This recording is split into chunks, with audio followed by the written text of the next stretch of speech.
Got some competition. Go on, Chase. Live.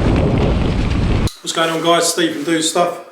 Today I'm going to be fitting a 1000 watt kit that I've been sent from a supplier to this Vetus VR you see behind me. But before I start that, the 2000 watt Vetus I built the other day when I went out of Andy on my birthday, and if you guys see the video on his channel, we was in a rush to get out, and because it was a brand new bike, the front wheel wasn't quite sitting in the dropouts properly, and I think it's bent the brake disc, so there's a slight pulsing effect on the brake disc. I'm going to put a brand new disc on that, put that back together, move that out of the way, and then I'm going to show you the details of this 1000 watt kit and why it might potentially be pretty cool. Righty, the 2000 watt Vetus is all working well again. Intermittent brake problems completely gone now. Fitted a new front disc. I've gone up and down the garden a few times, bedded the pad into the new disc a little bit. All seems good. Both of these bikes are for sale, both 2000 watt, and soon to be for sale will be this 1000 watt build we're doing today if all goes well. So let's get into it. I want to show you guys this 1000 watt kit I've been sent from the KIRBY bike supplier. I'm going to see whether it's as good as if not better than a 500 watt kit, otherwise I don't see the point having it on the website, and I'm going to see if it's worth putting on the website as a product for you guys to have the option of buying it. So let's go and look at it. Here we go.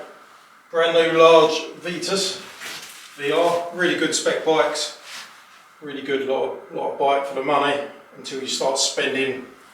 I would say there's not over hardtails that are £800 or less price in the UK. There's better spec for the money in these. I think they're really good. Anyway, this is the bike we're going to base it on, and I've loosely installed the kit on the floor. I'm going to take you guys in now to show you the whole kit. Right, starting off with the actual 1000 watt hub motor itself. I'm not a massive fan of this kind of flower petal design that's got these little notches around it. I prefer them personally, just aesthetically, but it wouldn't detract me from having a decent kit just because of the shape of the hub wheel, but personal preference, I prefer just the round hub motors. Apparently this is a non-geared hub motor, so there's not going to be any issues with like plastic gears that could potentially break after a year or two, so this motor potentially could go on forever and be reliable, so that's a good point for this. Next thing I wanted to show you guys is this controller. A couple of really cool things with this. It comes in an actual fairly decent looking semi-hard case. I absolutely detest the standard bags. You never see me fit the standard bags that come with these Chinese kits usually, but I will be using this. I'll probably be installing another bag just to hide the cables, possibly. I've gone out and I've got another, saddle bag from a cycle store. But awesome little controller box. I think these are going to start becoming a thing on the KIRBY bike products later on this year. The controller. So it's a 48 volt kit and it's a 25 amp controller. That's pretty much normal, you know. I'm not expecting groundbreaking performance from this. It's not going to be like a 2000 watt, but be interesting to see how it compares to like the 250, the 500. Does it have a place in the KIRBY bike web store? We will soon see, but I love the fact that, look, it's tiny. It's way smaller than my hand. Really nice little controller box. It zips up nice. It's got a little vent flap thing to feed the cables through. Really like that. It's decent, that. Battery for this kit. It's probably going to make the kit a lot more budget friendly than like the 52 volt 17 or 20 amp hour kits that you can get. It's 48 volt, about 12 or 13 amp hours. Yeah, I mean, it should be enough to do the job. It's about standard range for sort of mid-range e-bike kits, 13 amp hours. What I think is really cool is this display. This little display is from a company called, I think, Yolin, that they've used for this nice little colour display. I'm gonna turn it on, see if we can get it to power up. Button's a little bit different. It's a similar sort of thing up down, but it's got the on button on the end here. It's got a couple of mode buttons or something on the side. I'm not actually sure what they do. Oh, one's for lights, so you can add your own lights to this and turn it on via this. So there's the on button. Here's the display, turning it on. Probably got it upside down. Yep, it's upside down. Don't know if you can see that in this light. We've still got the protective film on here, so it might make it a little bit more difficult to see as well, but I think it's quite a nice display. I like it. Full colour, got your battery level. I've already gone through the setup procedure of changing it to miles an hour, prefer that to kilometres an hour, being British. Yeah, it's got range, average speed and all the usual stuff that you get. Not sure if it's got a wattage meter on it, but I'm going to see what this bike performs like with actual real world performance anyway. I'm not sure what throttle you get with it because I took everything out of the box and I had to piece stuff together. I'm not sure if this full twist throttle normally comes with it, but that's what I'll be fitting today if the cable's long enough.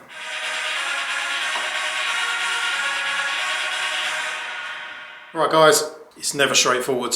The battery holes don't fit the battery base. I can't be bothered to start drilling and riv nutting the frame. I can't be bothered to modify the base. I've done it so many times recently. I can't be bothered to get the drill out. So another option is I've been sent this. It's for mounting batteries to a frame, and where it's got these little notch cutouts, I don't know if you can see there, it's got these little notch cutouts. You can put a Jubilee clip over each end, mount it to the frame. You can even put it upside down and fit it to a full suspension. I think it's a great thing potentially. I haven't used it, we're about to try now, but I don't personally like the idea of the Jubilee clips. I think they're not very aesthetically pleasing. I like to have a nice clean build.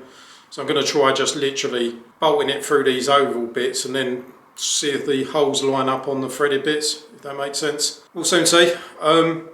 Potentially you could flip this upside down, have it on the down tube and have a battery on a full suspension bike, it's a possibility. But then you've either got a Jubilee clip it in place or riv nut the frame. I wouldn't mind on something full suspension, might end up doing that tomorrow, and if there's enough room in your forks they're not going to hit it. But anyway, I just want to mount this in a standard way and I can't be bothered to do any drilling today, so fingers crossed we're going to have a look at fitting this battery mount. And it's got some kind of little curvature on the end, so I'm thinking it's going to sit on top of the tube a lot more solid. If it's touching a bigger surface area of the frame, it should make the battery more stable in theory. So let's give it a try. No idea what I'm doing, just going to try and wing it by sticking it right in the middle of the frame and seeing how that works. I'm not sure if that's going to, because on these frames they're big enough to fit the controller box here. Anyway, I'm just going to try it here, I can always move it. I'm not overly happy with the location, so I'm going to move it up a little bit.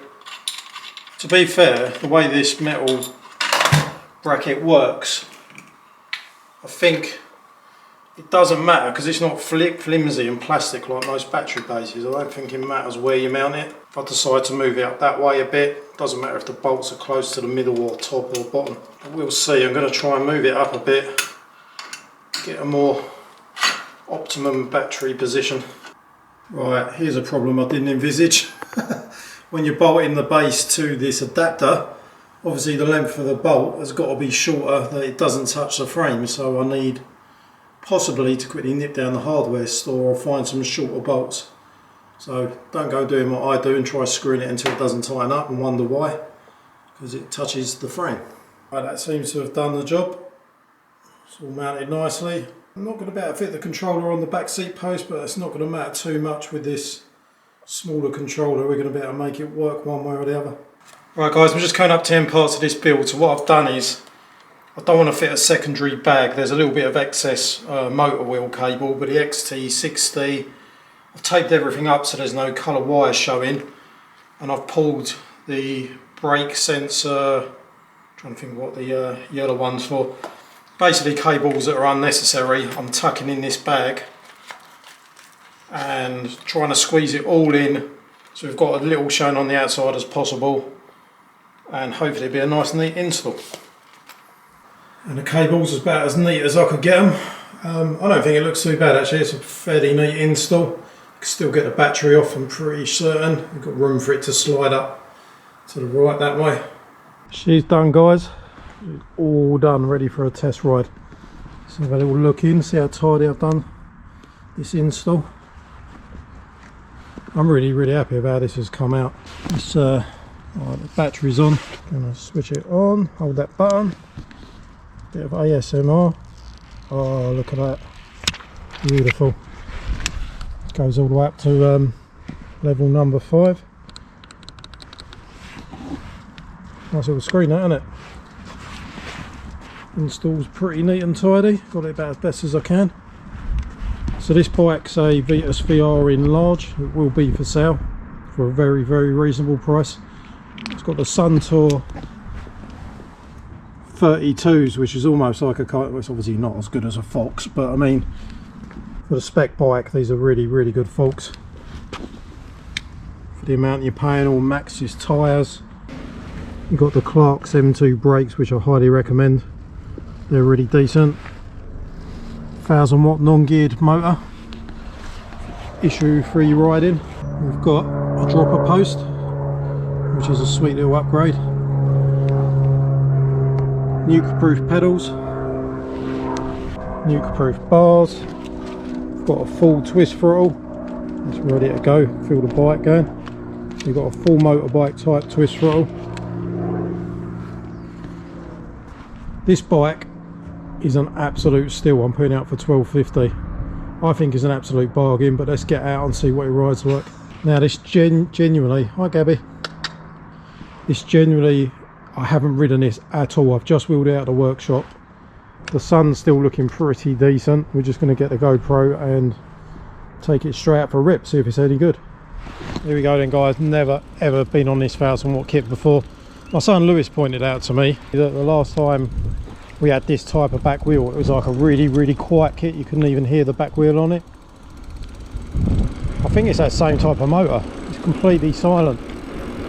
So much nicer than a mid-drive. 21 miles an hour. This just rides so flipping well.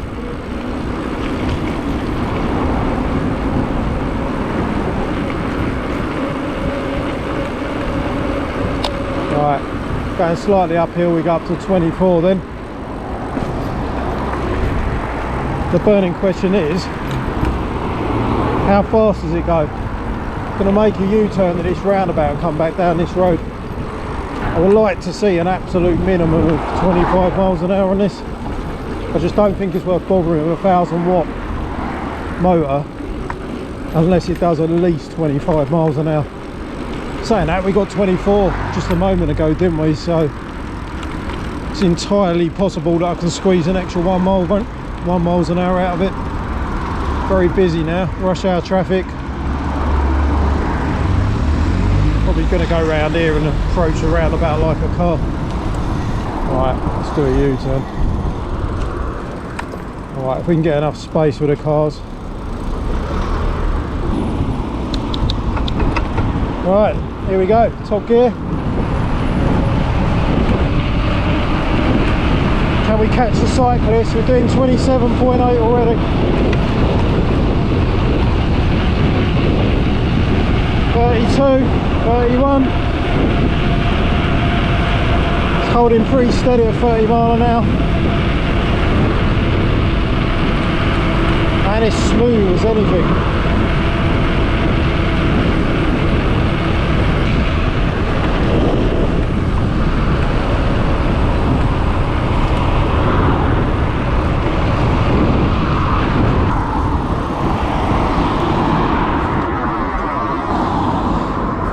Don't think he was too impressed, guys. What do you think? Upsetting all the cyclists like a hooligan. Right, it does 30. I'm happy with it. The way I see it is, does this replace a 500 watt kit on the Kirby bike store? Is it worth adding additionally? So quiet, this motor. I think this motor is the quietest hub wheel I've tested. It's just silent, you can't hear nothing but road noise. I mean, I don't think the controller's giving it so many amps, it's got like brutal acceleration, but it's certainly got enough power. I'm pretty impressed with it, to be fair. Should we go in the woods? I'm not sure if it's going to be too muddy. Let's have a little look. Oh, come on. Get open.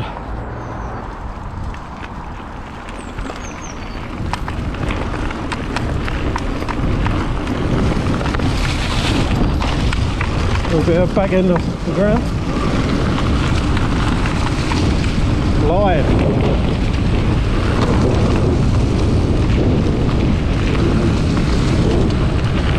Oh, doing 30 in the woods.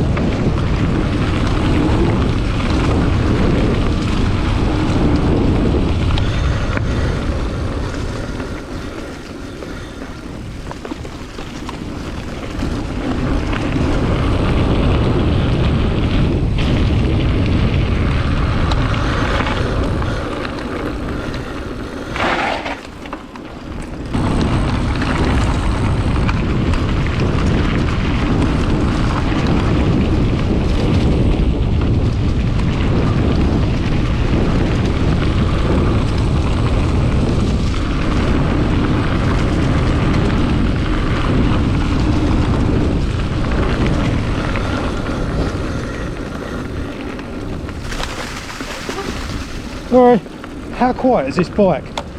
Them ladies couldn't even hear it coming. It scared the life out of them because it's nothing jangling, everything's good quality on it. What a machine.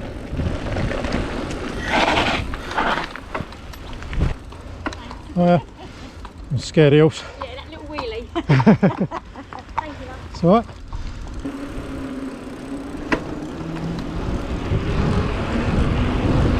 I love this bike, it's so good. It's so smooth, it handles good.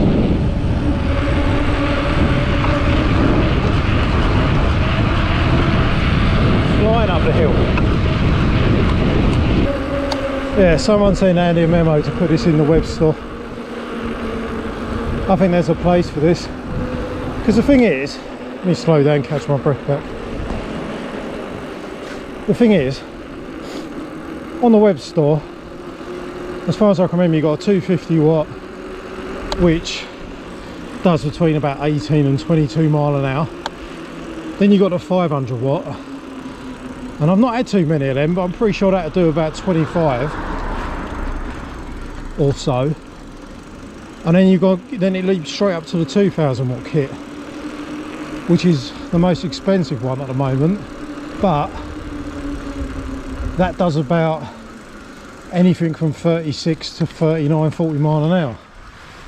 So when I'm testing these products to check the quality and check whether there's a place for it on Andy's website, it's like, well, if it doesn't do at least 25, to me it's got to sit in the price point between other products, and it's got to perform better than the one below it. Don't see the point in having a 1000 watt kit and it only does flipping, I don't know, only does 20-25 mile an hour. Completely pointless. But this actually does alright. I'm going to have to take you guys over to see these boxer dogs. I love boxer dogs. Only person mad enough to have 2 boxer dogs. I thought it was just me. Hello. Hello. They're lovely, completely mad. Yeah. Yeah, I love them. I love red ones. If I was to wear one again, it would have to be red. Yeah. It's the only colour I've ever had with a white, Yeah. or even the black. Yeah. Yeah. What, girl and a boy? Both boys, but he's got his little... Oh, I thought I see the bow. Yeah, he's got his silly little bow tie on for Christmas. What are they doing to you? Trying to make you gender fluid or something? Yeah, love them. Well, there's my favourite breed. bow ties for boys, but I think it is a bit feminine one, isn't I think it? you need the black one round the front. I need to get him a Probably like a gentleman on the front of the neck. Yeah. I think that might work. Chase! Go Chase! What it? Come on, play! Come on, play! Come on, play! Come on then, you want to race? You want to race? Got some competition.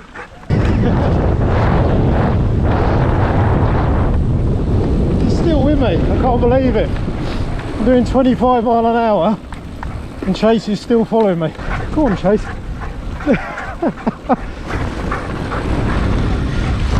We're both going for it. I'm going to have to put you on YouTube now.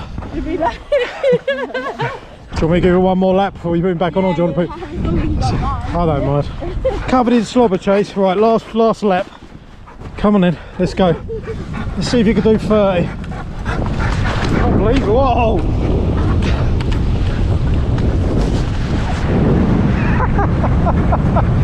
Oh no! Oh, I'm gonna crash. Still with me. Come on, Chase. Let's do it. Oh, how fun is that? I have to start a new service on Facebook. E-bike dog walking. Know your friend for life now. Yeah, I don't mind. Come on in. I've got to finish this video, otherwise I'll play with him all day. See you later. Bye.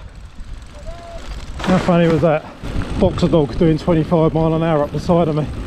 It's a recipe for disaster. Totally lost sight of what I was talking about now. Yeah, I'm impressed. I mean, the pros of this kit are, one, it's really quiet. This back wheel, I don't know what they do to it, but it's so much quieter. Maybe it's a sine wave control, it probably isn't, but they've done something that makes it quieter than a standard home motor. It's just silent. There's absolutely no noise at all. In fact, just to prove my point, lifting it up, I can just hear the freewheel. What do you guys think? I think this should be on the web store. I like the colour screen. I like the little controller in the box. It's nice and tidy and easy to install. I think it's a good kit. I think I'll have a chat with Andy to see whether he fancies putting it on the web store at some point this year. Coming from a recommendation from me, I think it's pretty decent. And I mean, as long as the price point is sensible and less than the 2000 watt kit, then I think there's a place for this. I'm going to call it that for this video today, guys. Hope you enjoyed it. If you ain't subscribed already, please subscribe, put a like, leave a comment. All helps push my video out to more people. Helps with the YouTube algorithm and all that. And I'll speak to you guys in a video soon. Take it easy.